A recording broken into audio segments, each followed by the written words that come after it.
አንደኛው አመሰግናለሁ የሚለው ቃል በጣም ይወዳሉ ወንዶች ከፍቅረኞቻቸው ሲሰሙ ያው ሴቶቹ አመሰግናለሁ መባል እንደምንወደው ሁሉ ወንዶችም እንደሚወዱ ያንን ማወቅ ያስፈልጋል የሚሉት የፍቅር አዋቂዎች እና ይሄንን ስላረክልኝ ያረጋቸው ትናንሽ ነገሮች ሊሆኑ ይችላሉ ለዛ ነገር ትኩረት መስጠታችንን ለማሳየት መደሰታችንም የኛ መደሰት ራሱ የሚፈጥርላቸው ስሜት አለ እና አመሰግናለሁ በማለት ያው እነሱ ምንም ምስጋና ቢስም ሊሆኑ ይችላሉ ምናልባት እሷን ሴቷን ማያመሰግን ወንድ ሊሆን ይችላል ወይ ፍቅረኛዋ ማለት ነው ግን እሷ ሁሉ ጊዜ ደጋግማ ያንን በማለት ያን ነገር እንዲጋባበት እሱም በኋላ ላይ እንዲቀየር እሱ መልሶ እሷ እንዲያመሰግን የሚያረጋት ነገር ስለሆነ አመሰግናለሁ ቢሰሙ ደስ ይላቸዋል በጣም ልክ ነው እንደገና ደግሞ ይሄንን ስታረግ ደስ ይለኛል የሚል አስተያየትም ያው በጎ አስተያየት ሁሉም ሰው ያስደስተዋልና ስለሱ ምን ወደው ነገር ካለ ምናልባት ድምጽ ይኖርዋል ያንጎራጉር ይሆናል ቤት ውስጥ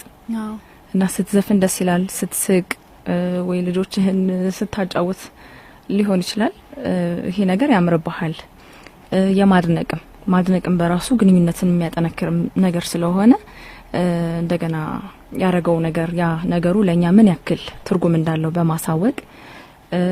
እንደገና ደግሞ በሚታየው ባለባበሱ በመልኩም ባለው ነገር ብቻ የተለየ የሆነ ነገር ይኖርዋል ያ ነገር ያምራል የሚለውን አድናቆት በጣም መስማት ያስደስታቸዋል ልክ እንደ ሴቶች እንደገና ደግሞ ሌላ መስማት የሚፈልጉት ነገር ምን ትፈልጋለህ ለሚበላው ነገር ሊሆን ይችላል እራት ምን ትፈልጋለህ ለመዝናናት የት እንሂድ ቅድሚያ መስጠት ለነሱ ማለት ነው በቃ ለፍላጎቱ ቅድሚያ እንደሰጠሽ የሚረዳበትም ነገር ነው እና ይሄ ጊዜ እንደውም እኮ እነሱ ናቸው ይሄን ጥያቄ እንዲያደርጉት ወይም ደግሞ ሳይጠይቁ ሴቶችን እንዲያደርጉ የሚገደዱት ማለት ነው በአጠቃላይ ማለት ነው ግን ፍላጎታቸው የነሱስ ደግሞ ምንድነው የሚለው አይታይም ያው መዝናናት ሲታሰብ ወንዱ አስቦ ተጨንቆ የሆነ ቦታ ወስዶ ሚስቱን ለማዝናናት ነው እንደ ግዴታ የሚጣልበት ልክ ሴቷ ደግሞ የሱ ፍላጎት ደግሞ ምንድነው የሚለውን ጠይቃ ያን ማድረግ የበለጠ ደግሞ ያስደስተዋል የተለመደ ነገር አለ ተንከባካቢው በወንድ በኩል ልክ ነው ሲሆን ብዙ ጊዜና በወንዱ ደግሞ ያው ፍላጎቱን እንዳስቀደምሽ ሲረዳ ጥሩ ፍቅር ምላሽ ታገኛለሽ ማለት ነው ሴቷ ሌላው ለራስ ትንሽ ጊዜ ውሰድ ምትል ሴትም በጣም ደስ ትላቸዋለች ወንዶች ማለት ይሄ እንደውም ብዙ ጊዜ ችግር ነው ወንዶች ሲያማረሩት የሚሰሙ ነገሮች ናቸው ያው በስራ ተጠምደው ሊውሉ ይችላሉ ከዛ በኋላ ወደ ቤት ተመለስ ወይ አብረን እንገናኝ ልትዩ ትችላለሽ ግን ደግሞ ባላቸው በራሳቸው ጊዜ ራሳቸውን ሆቢዎች ማከናወን ይፈልጋሉ ለራሳቸው ደግሞ ጊዜ መስጠትን ይፈልጋሉ ምናልባት ከጓደኞቹ ጋር ሆኖ ኳስ ላይ ወክ ላይ ያረግ ከወንድ ጓደኛ ጋር የመሆንም ስሜት ይኖረዋል ስለዚህ ይሄንን ሐሳብ እንኳን ሲኖረው ባለመቃወም የራስ ጊዜ ይኖር መልካም ጊዜ ብለሽ እንደውም እንትን እኮ ነው ወንድና ሴት ሲገናኙ መጀመሪያ በፍቅር የሆነ የጋራ የሚያረጋቸው የሆኑ ነገሮች ነው የሚኖሩት ከዛ ግን ውጭ የሆኑ እሷም የራሷ የሆነ ነገር እሱም የራሱ ነገር አለው ስለዚህ ለግንኙነቱ ሲባል ያ ነገር መጥፋት የለበትም ምክንያቱም ሁለቱም የሚዝናኑበት የሚወዱት ነገር እስከሆነ ድረስ ማለት ነው መጥፎ እስካልሆነ ድረስ ምንድነው ብዙ ጊዜ ወንዶች ላይ ትዳር ሲባል አሁን መታሰር የሆነ አይነት ሲባል እንሰማለን በተደጋጋሚ ልክ ነው ከዛ በፊት ይኖራሉ በርግጥ ግን ወንዶቹ ብዙ ጊዜ ከትዳር ወይም ደግሞ ከእንደዚህ አይነት ግንኙነት በፊት በጣም ነጻነታቸውን ይፋ ያወጁ የነበሩና የፈለጉትን የሚያደርጉ የነበሩ ናቸውና ልክ ወደዚህ ሲገቡ እያንዳንዷ ነገር እሷ ከምትፈልገው ነገር አንፃር እንዲሄድ ስትፈልግ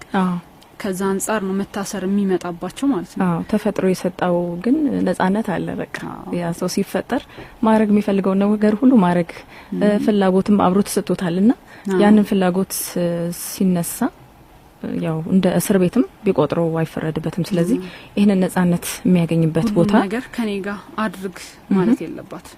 ልክ ነው እና ይሄንን መስማት ይፈልጋሉ ማለት ነው ሌላ ደግሞ እሺ የሚል ቃልም በጣም ሴት ፍቅረኛዎቻቸው መስማት ይፈልጋሉ ማለት አይሆንም በሆነ ሐሳብ ላይ የኔ ሐሳብ ነው የሚሆነው የሚፈልገው ነገር እንኳን እንደዚህ እናድርግ ወይ በቃ የተለያየ ፍላጎት ይኖረዋል አይደል? አንድ ላይ አብሮ ማድረግ የሚፈልጉት ነገር ሀሳብ ሲያቀርብ የራሷን ሀሳብ ብቻ የምታራምድ ሴት ደግሞ ትኖራለች፣ እምቢ የምታበዛ ማለት ነው። ወይም አብዛኛውን ጊዜ እምቢ የሚቀድማት ማለት ነው። አይ ይሄ ምናምን የምትል ማለት ነው። ሁሉ ጊዜ አጣጣይ የሱን ሀሳብ አጣጣይ የሆነች ሴት ማንንም አብሮ መሆንም የሚፈልግም የለም። ስለዚህ ያው በመስማማት በቃ እሱ ስላንቺ አድናቆት እንዲኖረው ማድረግ ትችያለሽና አንዳንዴ እሺ ማለት በጣም የሚያስደስታቸው ነገር ነው። ሌላው ደግሞ የመጨረሻው ምንም አለ ማለት ራሱ ጸጥ ይበሉ ዝም ስትልም ደስ ይላቸዋል እንግዲህ የሚለው ማለት ነው። እና አንዳንዴ እንደ ክብርም እንደ መስጠት ይሆናል ማለት በማንኛውም ጉዳይ ላይ ሴት የሚያበሳጫት ነገር ሊሆን ይችላልና እነዛን ሁሉ ላይ አስተያየት ሰጥታ ያንን ከመስማት አንዳንዴ ስትበሳጭ ሴቷ ራሱ ዝም ብትል በቃ